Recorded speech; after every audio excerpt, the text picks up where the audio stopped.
6월 25일 KMA 뉴스브리핑 시작하겠습니다. 대한의사협회가 대리수술 등 비윤리적 의료행위에 대한 강력한 자정활동에 돌입합니다. 의협은 23일 상임이사회를 열고 자율정화 특별위원회와 신고센터 운영 방안을 마련했습니다. 자율정화특위는 의협 산하 대한의학회와 대한개원의협의회, 대한전공의협의회, 대한공중보건의사협의회 등이 추천하는 위원으로 구성되고 전국 16개 시도의사회별 위원회도 운영됩니다. 특위는 앞으로 위법하거나 비윤리적인 의료행위 혐의가 있는 의사 회원에 대해서 사실관계 파악 등 조사를 거친 뒤 사안에 따라 전문가 평가단이나 중앙윤리위원회에 회부할 방침입니다. 24시간 감시체제도 가동합니다. 의협과 각 시도의사회에 자율정화 신고센터를 설치하는데요. 전화나 이메일, 팩스 등으로 신고할 수 있고 특히 익명으로도 제보할 수 있습니다. 의협은 대리수술이 환자에게 치명적인 해를 끼칠 수 있는 중대 범죄이며 대다수 선량한 의사들의 명예를 실추시키는 비윤리적인 행위인 만큼 무관용 원칙으로 강력하게 대응하겠다고 강조했습니다.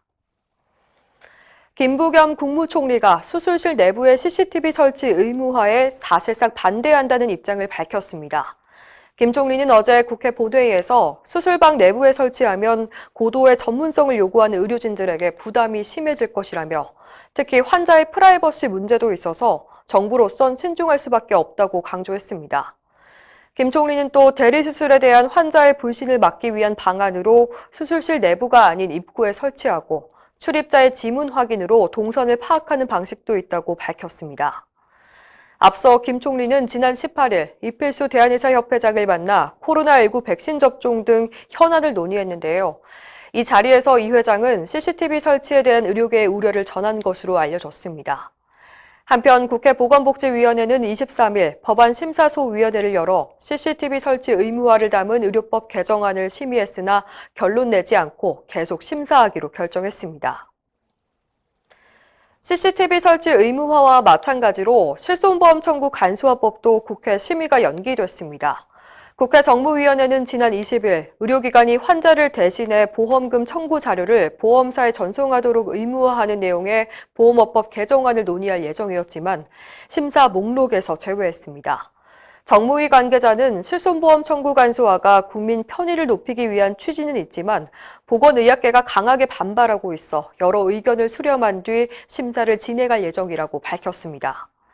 앞서 대한의사협회와 약사회, 치과의사협회와 한의사협회 등 보건의학 5개 단체는 국회 앞에서 공동 기자회견을 열고 환자 개인정보 유출, 민간보험사의 환자 정보 악용 등의 심각한 문제가 우려된다며 보험업법 개정안의 즉각적인 폐기를 촉구했습니다. 코로나19 백신 1차 접종률이 전 국민 30%에 도달했습니다. 전해철 행정안전부 장관은 오늘 아침 중대본 회의에서 어제까지 약 1,520만 명이 1차 접종을 마쳤다며 6월 말 목표였던 1,300만 명을 조기 달성했다고 밝혔습니다. 이렇게 백신 접종은 순조로워 보이지만 변이 바이러스, 특히 델타 변이에 대한 우려가 커지고 있습니다. 영국과 러시아에선 델타 변이 확진자 수가 최근 30% 이상 폭증했고 신규 환자의 90% 이상을 차지하고 있는데요. 국내에서도 지난 4월 중순까지 1명에 불과하던 델타 변이 감염자가 현재 190명까지 늘어나서 이젠 더 이상 남의 나라 얘기가 아닙니다. 이재갑 한림의대 교수는 접종률이 40에서 50%에 도달하면 유행이 꺾여 확진자 발생이 크게 감소할 것이라면서도 집단 면역 형성의 가장 큰 장애물은 변이 바이러스라고 지적했습니다. 이런 상황에서 정부가 거리두기 완화 조치를 내린 것에 대한 우려의 목소리도 있습니다. 천은미 이화의대 교수는 접종률이 훨씬 높은 영국도 봉쇄 제한을 풀려다가 연기했다며 긴장의 끈을 놓지 말아야 한다고 강조했습니다. 진료의 원칙은 대면 진료이고 비대면 진료, 즉 원격 진료는 예외적인 경우에만 보완적으로 허용해야 한다는 입장을 의료계가 다시 한번 분명히 했습니다. 어제 보건복지부는 대한의사협회를 비롯한 6개 의학단체와 함께 보건의료발전협의체 제15차 회의를 열었는데요. 이상훈 의협 부회장은 대면 진료가 원칙이라는데 의학단체가 모두 공감했고 다만 원칙이 흔들리지 않는 범위 내에서 사회적 요구를 어떻게 반영할지 고민해야 한다는데 의견을 모았다고 전했습니다. 이날 회의에선 비대면 진료 대상을 도서 벽지 등의 의료 취약지 거주자나 만성질환자, 거동이 불편한 노인과 장애인 등으로 한정하고 비대면 진료 제공기관은 1차 의료기관이 중심이 돼야 한다는 기본 방향이 논의된 것으로 알려졌습니다.